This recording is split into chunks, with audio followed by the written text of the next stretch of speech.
Hi everyone, welcome back to another episode of Grow Your Tutoring Business.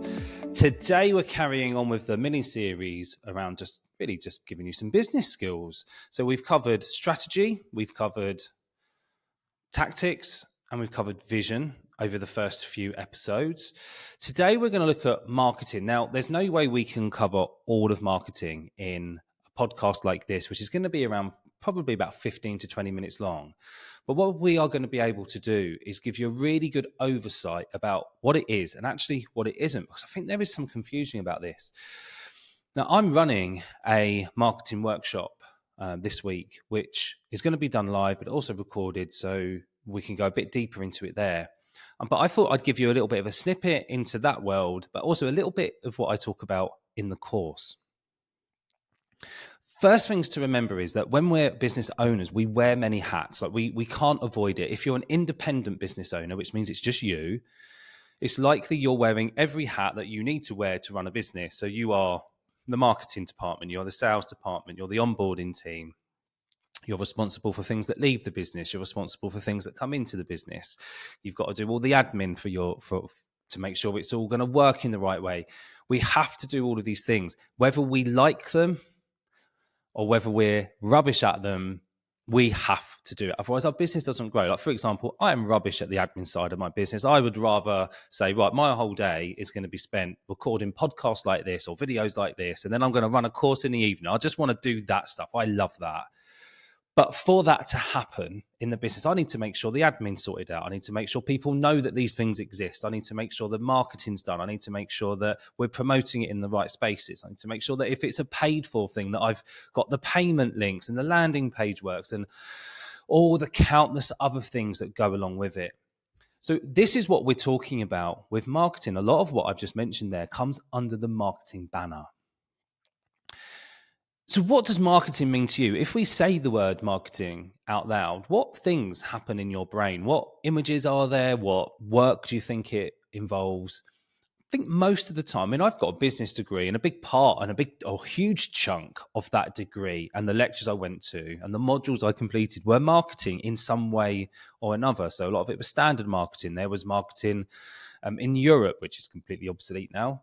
There is marketing on an international scale, more on a global scale. There wasn't any online marketing like social media, because that didn't even exist back then. That's how long ago it was. So there's so many different elements to it. And that's just a big overview of the different types of learning that you might get if you were to study this at a higher level.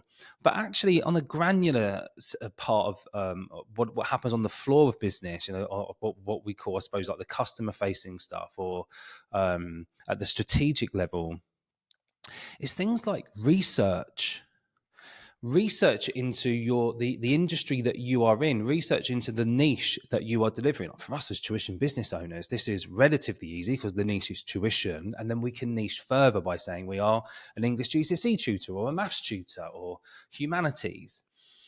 For me, I'm 11 plus or Kent Test. So there's a niche within the niche, if you see what I mean. So we do research around that because we want to be in the best place possible. We want to put ourselves in the best place possible with enough knowledge to be able to turn up as experts in our niche area. So research sits within the marketing department, as does anything promotional. So promotional material that leaves the business is marketing, but it's a tiny part of many pieces. So what promotions are you running? How are you promoting your business? Where are you promoting your business? Are you tracking and analyzing what is working and what isn't, so you can become laser focused on the stuff that does work? Get rid of all the stuff that doesn't, or it's not working in the immediacy that might be, this might be okay to try again and have another go in, say, 6 months' time. Because what doesn't work now might be okay later, and what's working now might not be true in 6 months' time. So it's always worth keeping things in your back pocket ready to bring out the next time you're going to experiment. The other part of marketing, funnily enough, is pricing and sales. Right, so pricing and sales, I think often we connect these two things together, but they're very separate. The way that we price our services should be more complex than the frequently asked questions that I see within the Facebook group or I just get asked if it's on the course. There are different ways to price your services. And actually, if you combine a lot of these different methods, you end up with a much stronger price point and positioning of your brand. Recently, I've been working with some tutors one-to-one who are looking to grow their business. And we were talking about ways in which we can do this, but still boundaried. Like, for example, there are people who only want to work sort of 3 days a week or 4 days a week, but still would like to reach sort of 5K months and beyond. When we have like strict boundaries like this, and we should have boundaries like this, right? We don't want to be working 13, 14 hours a day. It kind of like a lot of the decisions are made for us. So we do research around what is working. We will make sure that what we're about to, if we're going to create a new service or do new prices, we're going to go and see if there's any proof of concept before we then make those decisions. So research around, like, if you've got 20 hours that you can tutor a week and you don't want to do groups and you're going to do one-to-one, your pricing, if you want to reach 5K a month, is done for you. You can do 80 hours a month, divide that by 5,000, or divide it into 5,000, and then you've got your hourly rate. And it might feel uncomfortable, right? So this is what happened. And then we go, well, is there any proof that we can charge this amount? Is there anybody else doing it? Just because no one else is doing it doesn't mean you can't experiment, but there might be a pain point between us starting this, figuring out how we package it up and position it before we have people pay like a higher premium rate. By the way, there's always somebody out there charging an outrageous amount for tuition somewhere. So you can always prove the concept. It's just whether you can see how you fit in within that particular model.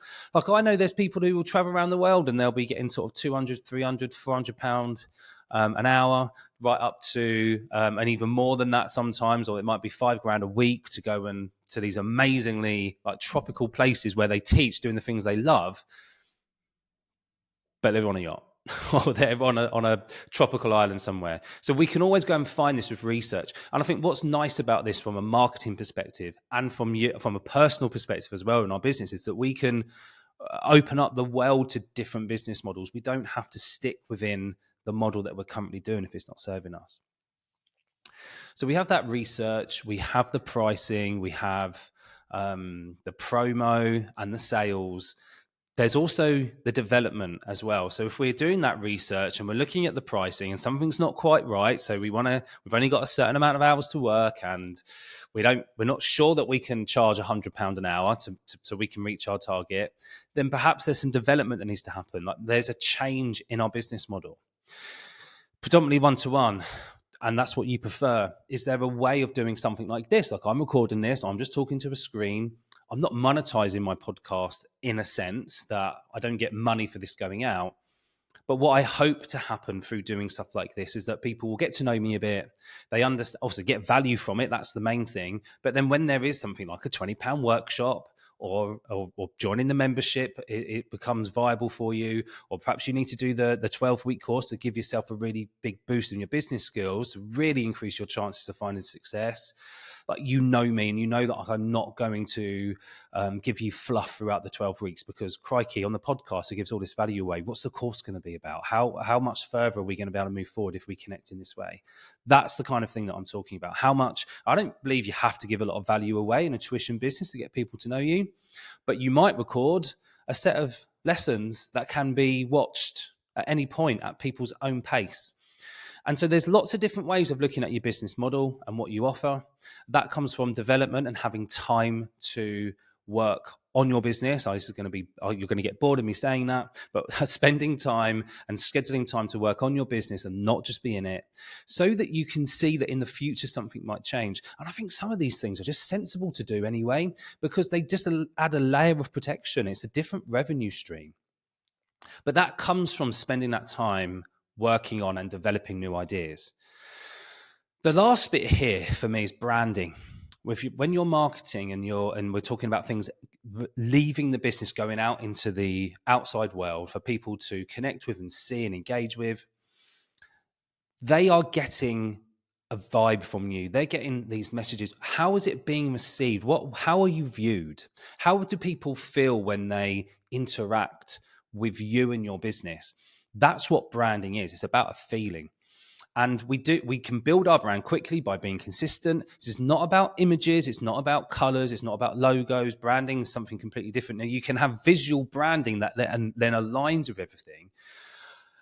And then I would say, yeah, go and do a branding workshop with someone, or go and work with a brand specialist who's going to help you understand how you reach people and what your messaging should be. And then things will start to align. It's not something you have to start with. This is something that happens almost as a consequence, or a positive consequence, of the work that you do.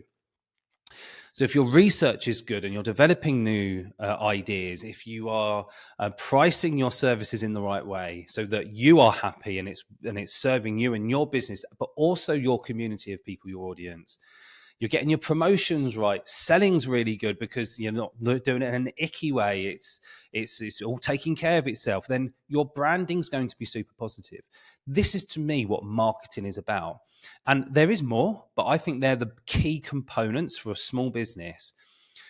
Often we do the pricing, we do the sales, and that's it, which is a mistake for a small business. If you're not sitting there doing a little bit of research, and it doesn't have to be every day, it doesn't have to be every week, it might be once a quarter, you might have a look at what's going on, you might be reading particular papers or government releases just to keep on top of what's happening. It might be that your research takes you to one of our tutor meetups, for example, so you can connect and network with other tutors. That can be a part of it. You can be part of that wider community, and it's serving your business as well. Then you use that to develop new ideas. Now, new ideas can also be a burden. Anybody who gets that kind of like mad rush in the evening where it's like, oh, I could do this and I could do this and that can happen. Or perhaps you run and then you get your best ideas when you run, or when you're at the gym, or when you're showering, whatever it may be. If you get overrun with ideas, it can also be a big block. So scheduling your time where you can then work through some of those ideas, so you can then go, actually, in hindsight, that's not what I want to focus on right now, but this one and this one, I want to do a bit of research behind, and I want to go a bit deeper into this and what this might look like in my business.